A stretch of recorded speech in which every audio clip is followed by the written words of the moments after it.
looking through some of the new features for LinkedIn Recruiter as we go into 2024. So I'm not going to be as good as Hannah, but but hopefully I can share something useful with you anyway.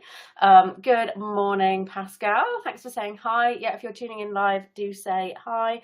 Angela says good morning as well. Yeah, we will definitely get Hannah back at another point to share insights with you directly from LinkedIn. That's really important to us that you get to hear from LinkedIn directly. Yeah, so this has been and still is your LinkedIn update week on the daily workout. So yeah, so this week I've chatted with Angela, the changing landscape around connection requests and everything. So this has changed again during the week. So on Thursday I was joined by Vanessa, who is now experiencing the limitations of sending connection requests. It seems to be only 10 per month and limited to 200 characters per note on invitations. So you can still invite sort of almost as many people as you'd like within reason to connect with you on LinkedIn, but only 10 sort of personalized notes to go with those, which is a real shame. LinkedIn seemed to do this a few weeks ago and then roll it back, or almost say, okay, no, we've heard you, this was a bad idea, we're not doing it. But it seems to have popped up again. Yeah, Angela, are you seeing this again? I can see that you're tuning in, so I'm going to ask you if it's happening to you again.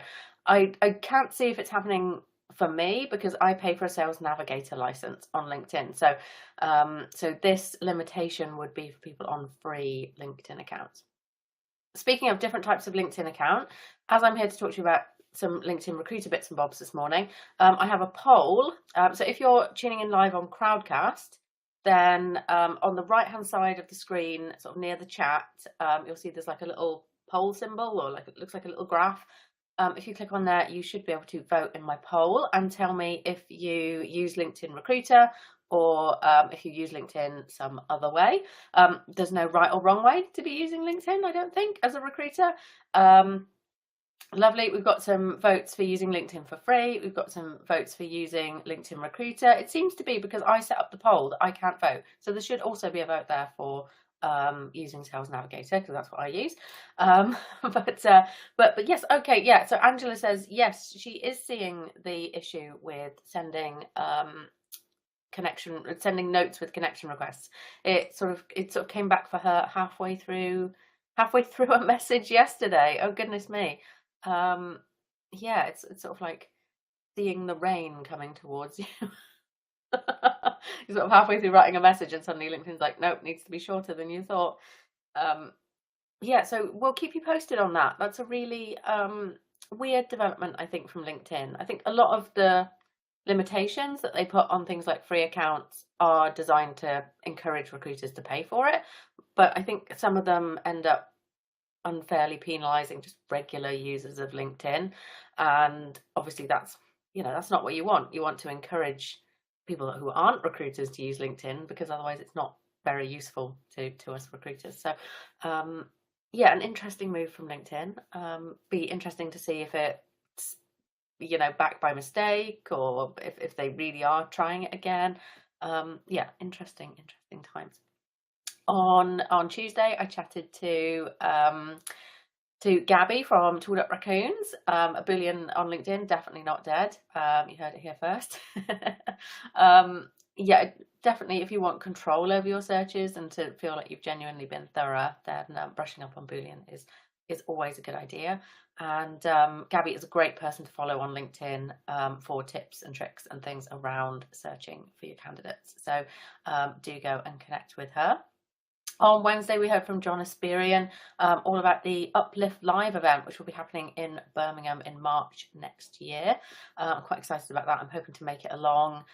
Yeah, a real sort of LinkedIn user conference, not exclusively aimed at recruitment, aimed at anyone in business who wants to get the most out of LinkedIn. So it could be some really different, interesting insights from that one. So yeah, it's been an intriguing week. As I said yesterday, I chatted to Vanessa, and again we're seeing this connection request issue, but also a whole bunch of other things going on LinkedIn. speaking of which, LinkedIn Recruiter. So on our poll, I can see that we do have some Recruiter users and some Recruiter Lite users.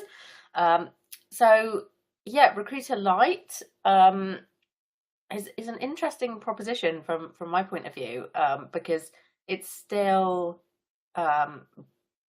based on your network on LinkedIn, so it doesn't technically give you access to everyone. So it's very similar to all LinkedIn's other products, apart from the full Recruiter license in that regard. So you still need to be working on building your network. And actually, some of these new features are just for the full Recruiter license rather than Recruiter Lite. So I think if you're looking at spending some money on LinkedIn, it's worth comparing LinkedIn Sales Navigator with LinkedIn Recruiter Lite and seeing which one would actually be best for you. Because Sales Navigator does have some interesting additional tools, because obviously it's designed for salespeople, so it's got some interesting tools around searching for companies and things like that. So if you're doing a 360 role, looking for candidates and doing BD, Sales Navigator could be good for you. Or if you're a solopreneur running your own business and it's just you, again, a Sales Navigator license could be a cheaper option, because both of those tools, when you buy them as a team in order to help you collaborate, both of them get more expensive. So there's not really a cost saving advantage to using one rather than the other once you're using it as a team. So it really is just about which one is best for you. Okay, let's dive into these new Recruiter features. Let me share this page with you. I will also pop a link to this page in the chat, so that you can go and take a look in more depth if you like yourself. There we go. There's a link to this page that we're looking at together right now. So this page is really all about the product updates to LinkedIn Recruiter that have sort of rolled out November 2023. So they're calling it Recruiter 2024. Great, why not? And they're really leading with new AI assisted features, although not all of these sort of product updates are including AI. So what have we got to have a look at? So there's sort of three aspects to these updates. So there's updates to the main LinkedIn Recruiter platform, first of all, and really there's the project overview section. So if you use LinkedIn Recruiter, you'll know that just about everything revolves around projects. So projects in Recruiter started out as really folders that you could save candidates to, and they've become much more sophisticated over time. It's now the basis for pretty much everything that you do on LinkedIn Recruiter has to be associated with a project. So every job that you post becomes associated with a project, and then the applicants come into the project, all the candidates that you source come in, and it just looks like all these project stats or the project analysis is just getting that little bit better for you. So, there's a video here to watch. It's not particularly enlightening, so I'm not going to play it for you right now. I did look at it this morning. It's sort of designed like a video game. Watch it if you like. A lot of what it's telling you has already existed. I feel like they're just making it a little bit sort of better. So this next feature says it's AI assisted, and that is looking at similar profiles. So again, this is something that has existed on LinkedIn for a while. We've always been able to look at, people that, when you look at a profile, you can see who also, who people have also looked at when they've looked at this person. LinkedIn Recruiter has offered recommended matches for quite a while, but I think this has probably had an update as well. So it'll be interesting to see, is this better than it used to be? Is it worse than it used to be? How are we getting on with that? Also, obviously people apply to jobs on LinkedIn and upload their resumes.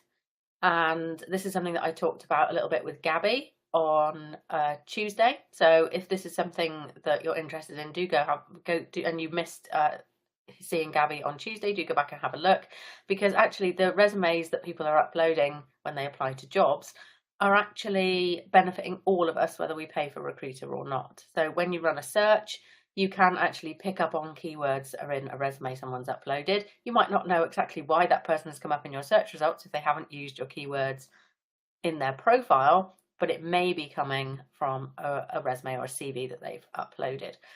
So I think what this is doing in Recruiter now is actually helping you take information from a CV or resume and build out the person's profile in LinkedIn Recruiter, so that you can see a more fleshed out profile than they might have on LinkedIn.com, which obviously is nice when you're trying to, compare candidates and things like that. So the next feature, actually, this one's a little bit of a game changer. I like this one. This is automating candidate outreach with automated follow-ups. So using the word automated a lot there. So again, this is automation rather than AI, but I think this is really useful. If you click learn more, there is a whole help page about it. And essentially what you can do is when you send the initial outreach email to someone, you can say, okay, let's send a follow-up as well in X number of days. You can write that follow-up message right then and there and know that it will go out to that candidate later on. Nowhere on the documentation can I see, oh no, here we go, even if they haven't responded. So sure, yeah, okay, so it does imply here, even if they haven't responded to your initial outreach message, but nowhere does it say that if they do respond, it won't send the follow-up. So, I mean, it would be weird if they did, right? Like that, it feels like that goes without saying that this follow-up is designed to, reach out to people that have not responded to your initial message. But nowhere does it really explicitly say that in any of the help materials. So I would want to sort of test this out, maybe with a colleague or something first. But I think this is brilliant. I mean, if it works the way that it should, why wouldn't it work that way? And then I think this is brilliant. I mean, there's whole tools and things out there that we're paying for to help us, create these cadences of messaging. And if we can just do it right within LinkedIn Recruiter, why wouldn't we? I think this is a really killer feature. I know that some of our clients at Recruiting Gym who are LinkedIn Recruiter users have already got access to this feature. So and are using it. So I'm guessing it's doing its job. And I'm looking forward to getting more feedback from them actually on how it's working out, because I think we can usually do more communication with candidates than we think we can. Our colleagues in sales would tell us that we can absolutely, send sort of up to 8 points of contact and still be getting increased returns for our outreach. Okay, other little bits and bobs that are interesting on this page. Integrations updates. So this is sort of other tools that communicate with LinkedIn Recruiter. So normally this is talking about things like ATS systems, but on this section of the page, it does actually talk about things like video communications. So integrations with the likes of Zoom, Google Meet and Microsoft Teams. I mean, obviously, like Teams, you would expect it to integrate with LinkedIn, also being a Microsoft product. But it's nice to see that this is happening with sort of the big three of the video communication tools. So things like setting up calls and stuff should be so much easier. It's interesting that this is something that we were seeing on LinkedIn.com in LinkedIn Messenger. A year ago we were able to do this for free on LinkedIn.com in Messenger, and now it's a recruiter feature. I don't think that's a coincidence. I think they experiment with a lot of things with us on LinkedIn.com, particularly in how search works, before ever rolling it out to LinkedIn Recruiter. Once they've got it nailed, then it becomes a recruiter feature. So that's really the big news in integrations. When it comes to posting jobs, you can now get some extra help with optimizing job posts. So there is some guidance, so there is some AI assistance when it comes to writing your job ads, which I'm intrigued by. I mean, it does prompt you to, maybe generate the AI version of your job ad and then edit it and make it your own, or sort of tweak what the AI is doing by giving it more specific information. It's interesting because I mean, one of the things that I struggle with or did struggle with when I was writing job posts was just getting started. Really, it's a big blank page. So having a tool that will give me a place to start, might actually be really useful and save some time, and certainly save us from, any, really, I suppose, lackluster job postings, perhaps. Yeah, interesting stuff. Again, there's a little video about this. There's also sort of some additional AI assisted features when it comes to actually reviewing candidates. I mean, obviously you can still review every candidate yourself, but it's sort of ranking candidates, telling you, okay, this is your top 10 based on skills and stuff like that. So I do think some of those things are a little bit easily gamed. For example, giving you your 10 top candidates based on their skills. I mean, once candidates learn that all they need to do is add the skills that you have put in the job advertisement to the skills on their profile, and they will be more likely to appear in your top 10 candidates and get seen by the recruiter. I suppose that might lead to some people, updating their profiles accordingly, which obviously is fine if they have those skills. If they don't, that could lead to some sort of weird skewing of the candidates that you get from LinkedIn. So yeah, the jury's out on that one. I'm really interested to see how that turns out. So yeah, lots to look at. Do take a look at that page yourself if you're a LinkedIn Recruiter user, or if you are thinking about investing in LinkedIn Recruiter, or if you're wondering, is this kind of a full Recruiter license thing or a Recruiter Lite thing? Yeah, definitely go and take a look at that page for all the information. And each section on there has like a learn more, which takes you into the LinkedIn help section, which has like all the details. So yeah, you do go and check it out. Angela says, I always need a creative kick and then I'm fine. Yeah, it's just something. Give me something on the page. If it's horrible and I don't like it, I'll be like, oh, I could totally do this better. Right. Okay, here I go. Right. Wonderful. Okay. Well, thank you so much to everyone who has joined me this week. Thank you to all my guests. Thank you to everyone who has come along. Thank you to everyone today who has voted in our poll. It looks like actually most of our viewers today are using LinkedIn for free. So commiserations on those connections notes.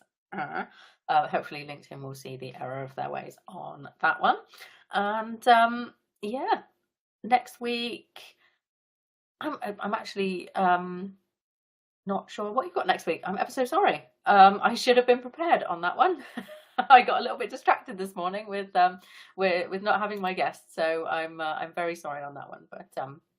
But yeah, I can always have a look and pop it in the chat for you, the details for next week.